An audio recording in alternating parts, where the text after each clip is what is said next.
so wonderful to welcome you to our celebration of Alan's life tonight. Welcome, everybody. Wow, I am just totally overwhelmed with all the people in my life who are so special to me, who have chosen to be here this evening. There are some people here that I shared a crib with. Many people that I have known since my birth. And again, another gentle breath in, and a soft sigh out. Just really letting your attention and awareness abide in your heart. And I invite you to bring Alan into your heart and mind. And just allow for a memory, allow for your connection with Alan to be very present to you. It could come in the form of a memory, a special moment, thinking of something that you love and appreciate about Alan. And just allowing the energy of your love and gratitude and appreciation for this amazing man to start to flow from your heart through your arms and into your hands. And if you can raise a hand or two, just extend your palms forward, allowing that energy now to flow out from the hands and into this whole space. And as it flows into this whole space, it commingles with all of the love and gratitude and appreciation from the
My name is Michael Ekman, and I grew up with Alan in Manchester, New Hampshire.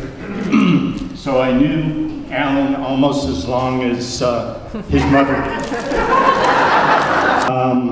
5th grade is when we met at Webster School. We also went to high school together at Derryfield. We had 30 kids in our graduating class, so we knew each other very, very well. Babusick Lake, boats, Welsh Island, Uncle Lester, water skiing. Actually, it was when I was able to water ski, which took a long time at Babusick, that Alan would pull me around on the boat. I too. Right. And after that, when I could finally get up, and for a while, that's when I learned how to snow ski. And in high school, my last year of high school, I wanted to get a pair of skis. And my mom wouldn't let me. So I was telling, yeah, really. So I was telling Alan about this. He says, you know, Michael, I have a pair of skis that I'm not using. And I don't know if you remember this, but they were the wooden skis with the cable bindings. And you gave me those. You didn't let me borrow them. You gave them to me. You didn't want them anymore. And I was thrilled, absolutely thrilled. And I don't know if you remember Jane Kolakakis. Sure. But we both decided we're going to go skiing. Her parents did not want her to ski either. somewhere in the north end of Manchester, and we went skiing. So that was the beginning of my skiing career. So thank you for that. Your family values, your exploration, California, non-judgmental, spiritual, love of nature, and a mutual love and respect we have for each other. I love you, Alan. I'm Jeffrey Cooper. I predate Michael, but not Charlie and Lee. And since Michael was talking about skis, I remember when Alan came home with head skis, they were the first metal skis any of us had ever seen. He thought he was so cool. He was. You see, nothing's changed. Anyway, I brought you a quote from a song. It's a Dolly Parton song. I won't sing it. It says, it's one of my favorite lines. If only I could find my way back to the time when the problems of this life had not yet crossed my mind, and the answers could be found in children's nursery rhymes. I'd come running back to you, I'd come running back to you. And the reason I thought about that was because today kids are facing all these problems like how do I have a play date, things like that. But we go back to the times before there were any such thing as play dates. That was when we could just walk out the door, walk down the street, knock on the door. Charlotte would say, is Alan home? Charlotte would say, come on in, Jeffrey. Do your parents know where you are? Say, no, they're not home. So we would stay for a while. Dinner time comes, she'd invite me to stay for dinner. Invariably it was tongue, and I would decline.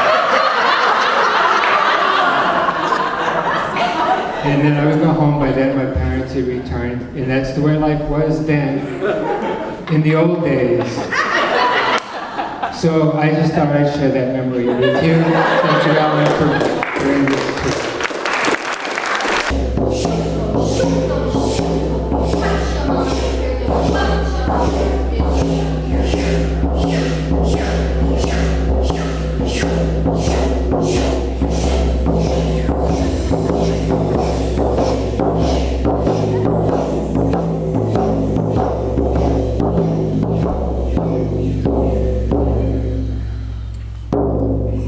My name's Maury. It's a pleasure to be here. I'm going to tell you a short story that happened, when you do the math, it was in 1959. A little boy in Manchester whose family completely fell apart through divorce. Never happened back then. It was like one of the first to ever occur. The family completely fell apart and found a new home with people named Aunt Charlotte, Uncle Teddy, Aunt Sophie and Uncle Mickey, Uncle Lester, Alan, and his beautiful sister Lee Ruth.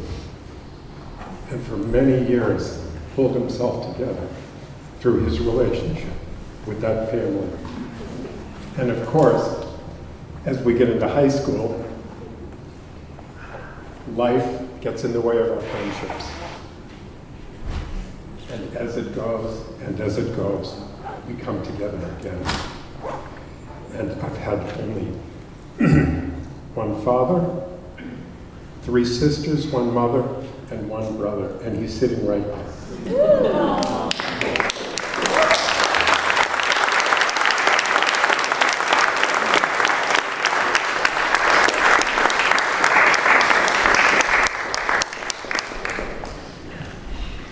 Good evening, Alan, family,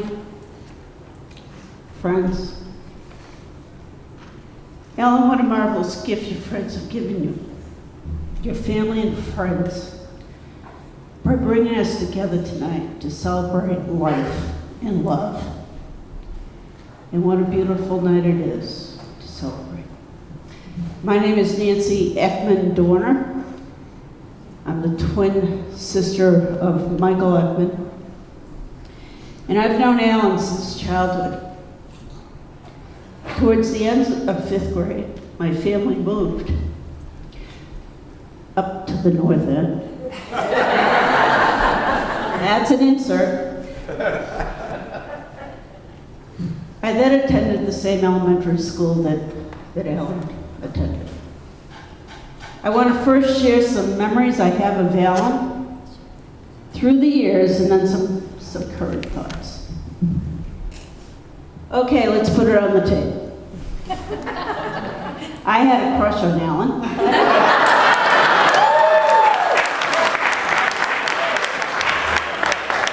And tonight I learned he had a crush on me.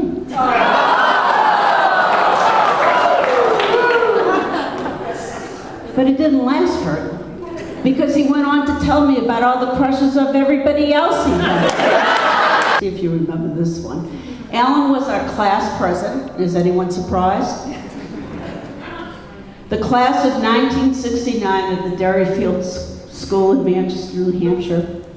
I entered a stairway at the school where Alan, in performance of his duties, was reminding a classmate that he had not yet paid his dues. This classmate towered over Alan and had a football player's build. My heart sank when he pushed Alan up against the concrete wall. I feared a punch would soon be thrown. It didn't happen. Alan maintained his composure, diffused the situation, and I started to breathe again. Though I don't know for certain when and if the dues were collected, I was very grateful that Alan's mediation skills avoided a fight. Our junior year in college, both Alan and I attended schools in England. Mine was Roxton College outside of London, and Alan's, of course, was the London School of Economics. Alan agreed to meet me at Heathrow Airport. A bit anxious about figuring out where to get my luggage and how to find the correct train to my school, Alan turned to me and simply said, "I'll take care of this." Wow. For someone not used to having people take care of things for me, these were truly welcomed words. In closing, I want you to know that I, for one, will use the example of your journey to reflect on what is truly meaningful to me as I advance in years. So thank you so much for that. God bless.